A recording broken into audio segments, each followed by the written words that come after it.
Hello po, good morning po. Tayo po nandito sa Arriendo. At nga po kasama ng pagbibisita. At meron nga pong isang mataba na senyoritang saging. Atin pong titibayin, harvestin po natin. At ito po ay matagal nang iniimporta ng aking bayaw. Na pagkangaraw po bumunga uli yung ating senyorita, ay kanya na daw po, hihingi na daw po niya. So atin pong kukuhanin ngayon at mataba na. At dadalhin po natin sa aking bayaw. At natikman niya po dati yung hinarbis natin na sinabit ko po doon sa aking bahay, ay nagustuhan po. Kaya ito na po ang pagkakataon para po makapagregalo tayo sa ating bayaw. Kalapati kanino rin? Ayun kaya. Ating tibayin ng ating senyorita, ay ating pong bibistahin muna yung aking tinirang pambinhi na ube. 3 puno po.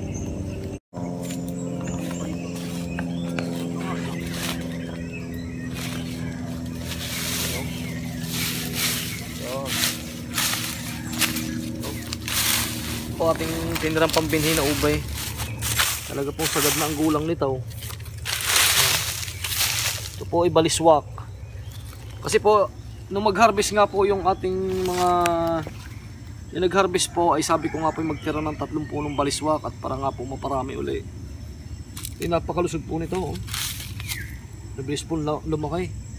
Sa loob po ng 8 buway talagang malaki po ang nilalaki. Yan, sinasagad lang po natin ang gulang. Yan, natuyo na.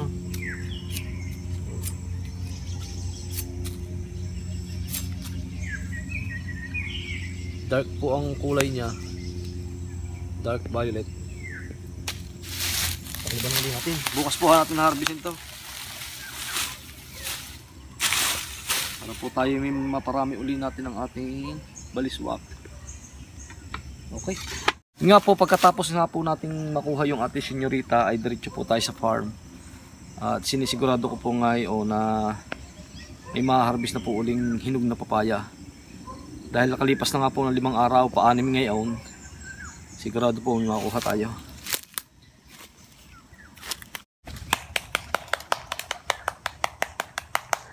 Ayun ang kalapati. Po, senyorita. Walang bilog. Nakakatuwa, senyorita, no? Kung sa kuhaan, kung sa cute baga.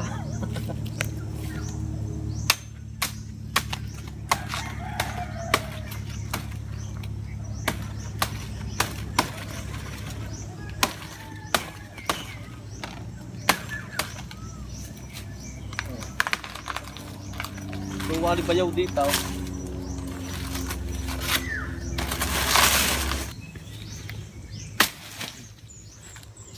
Ganda.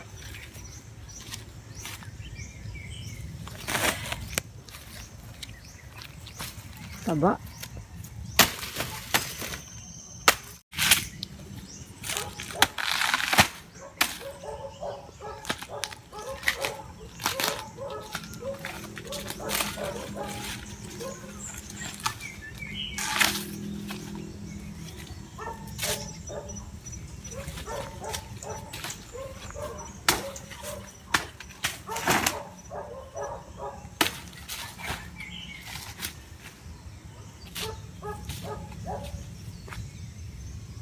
Ito, nagkasakit ng isang pulot ng ito.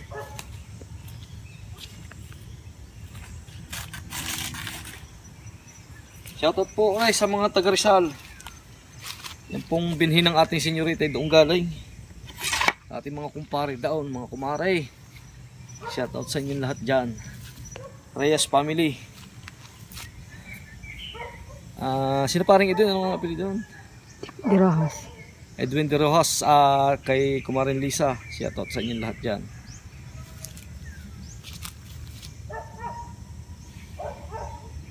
Okay. Punta na po tayo sa farm. Ito lang po ating sinaglit dito.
Dapat pagka pinakakumpahin ng gabi ko.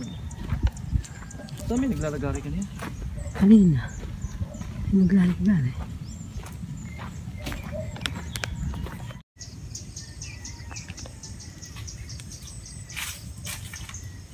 Ano ka nila? Silay.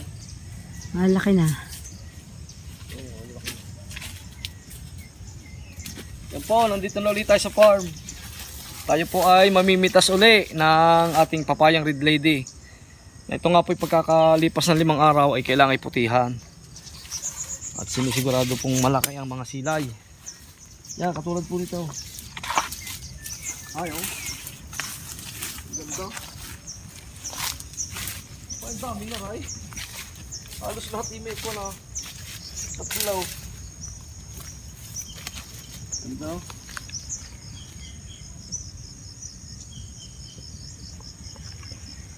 Bibilangin ko muna. 1, 2, 3.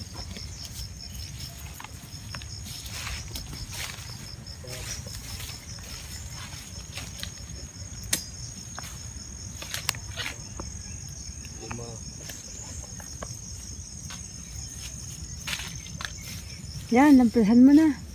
Ito. Yan, lampasan mo. Wala.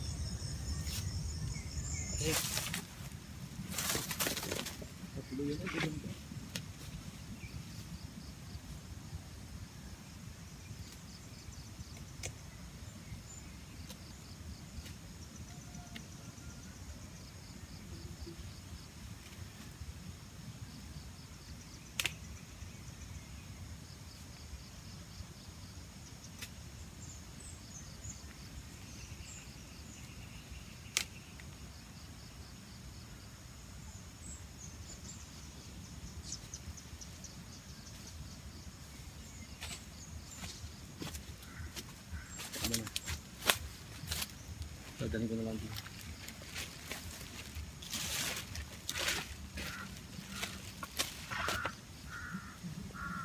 Maganda. Ang ganda ng bilog.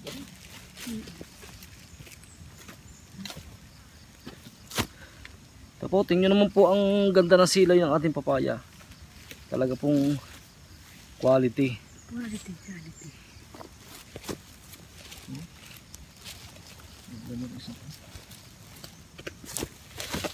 Talagang kunin.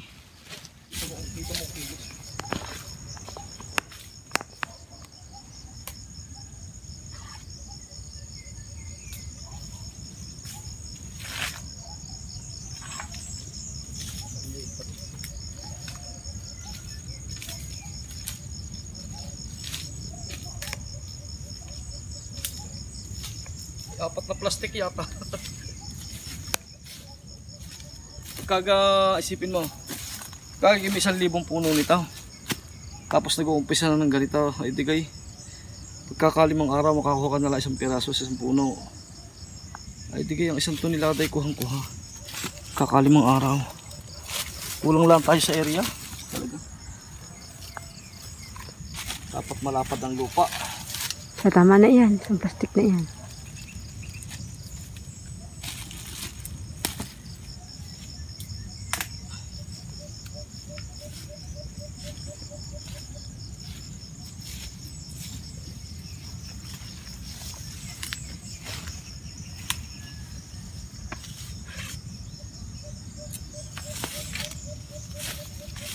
Ang bilis mahinog.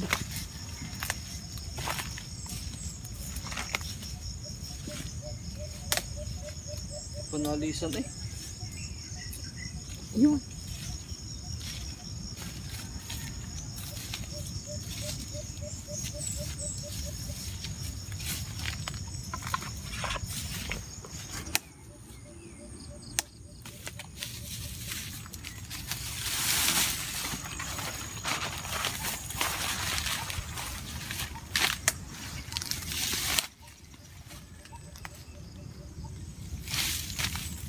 Ganda.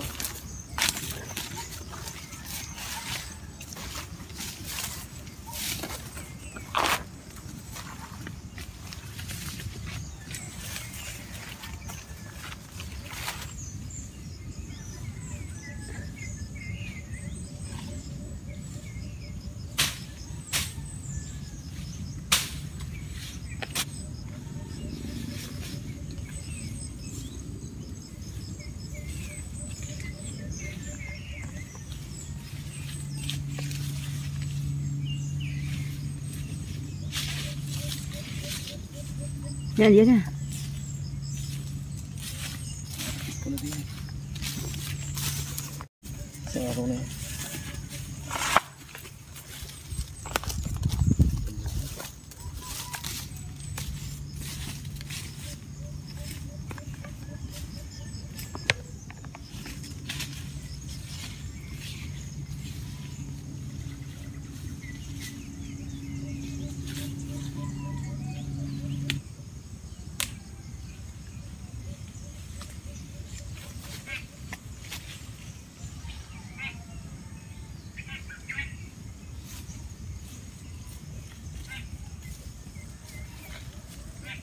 Money maker.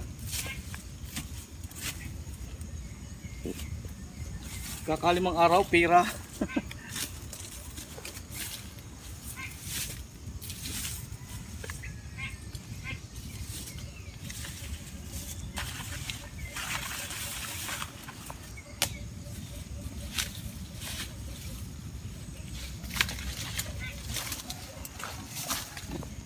Napabayaan pa ito.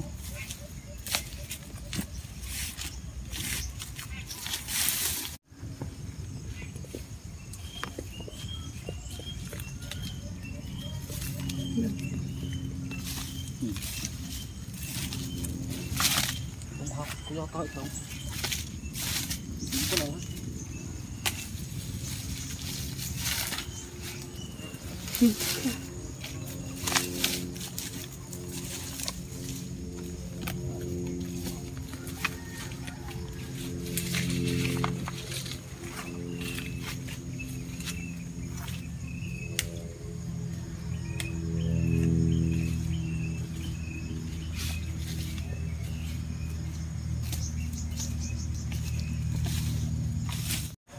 Basta itong papayang gantong red lady hanggang 10 pitas. Yan, napakaganda pa ng mga bunga niyan. Isipin nyo naman, 10 pitas ay kung 1,000 puno naman, sabihin na natin sa yung 2,000 puno yung maharbisan natin ng 1 tonelada hanggang 2 sa 10 pitas ay average na lang natin ng 15 tons. Sa sabihin na natin sa 15 pesos ang 1 kilo. Ganong karaming pira. Yan, napakaganda rin itong papaya eh.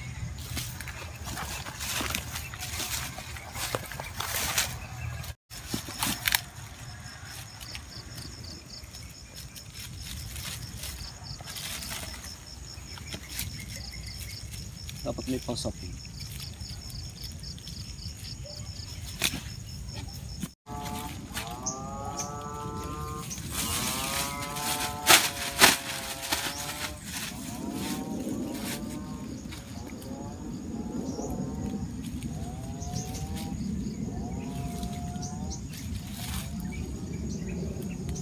Tatlong hakot ko nga. Parang hindi po madadalan tatlong hakot.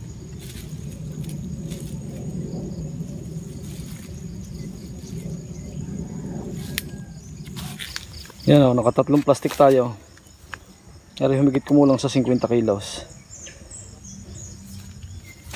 May pambili na uli ng isda. Aba, kakalimang araw ipira eh. Talagang itong papaya money maker to. Basta ang halaman inayunan ng panahon, talagang malaki ang benefits natin diyan sa mga halaman. Yan, nga po, nakapag-harvest na po tayo ng 3 plastic na papaya. Tsaka po yung sinadya nating isang buwig na senyorita.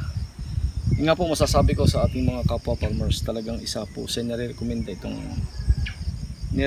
ko itong papaya na itanim. Talaga pong unang-una, low maintenance, madaling pakinabangan, at pagka nga po nag-umpisa ng mamitas, pagkakalimang araw nga po ay pira na lalo't higit nga po kung marami tayong tinanim ay talaga pong malaki po ang income. Yan, kita nyo naman po kayo ang saksi sa ating mga itinanim na papaya. Ito po ay ilang buwan lang ay naharvest na. Talaga pong nakaka-amaze. At kung ako nga lang po ay malaki ang area na papagtam na ng papaya ay talaga po ako magpaparami nito. Pero ngayon, Lunes, Martes, Merkules, Huwebes, Biyernes, Sabado. Sabado mamumuti ulit. Sabado or Linggo. Basta 5 araw. Pa-6 na araw harvest. Yun. Sigurado yan. Dahil ito nga pong papaya, minsan nga po yung minsan nalilisan natin pagka po maraming puno, minsan na hinugan. Ay hindi po maganda yung sa puno. Nasawa po agad kasi ko'y nalalaos agad. Kaya maganda po ang gantong pinipitas ng may silay lamang. Yan po yung tatandaan sa pag-aalaga ng halamang papaya. Okay. Ready lang. Ako po hahakot ay. Nado po ating jeep sa labasan. Okay, 1, 2, 3, go! Isa ka dyan. Wow. Dali lang naman ako.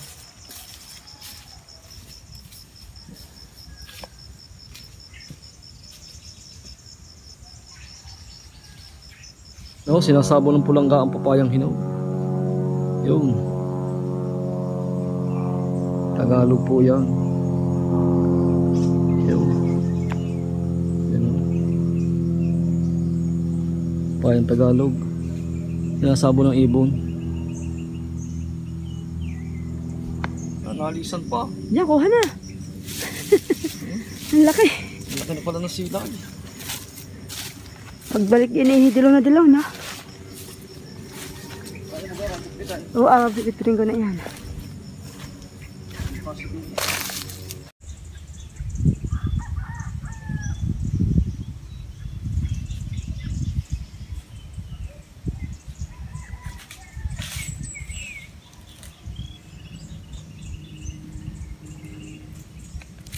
Marami pa na laman na ray.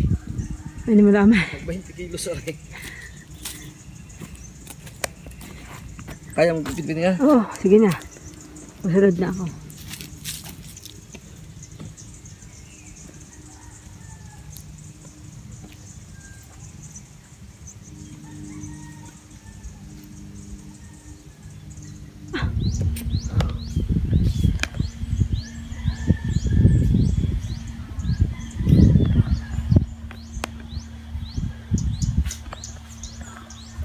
Ang ganda sana ako ha.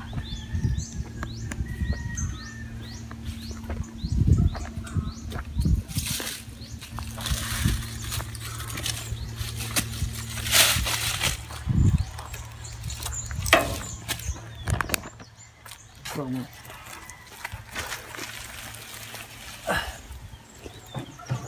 Wala akong ito mo. Pagkayang ibon. Parang ako.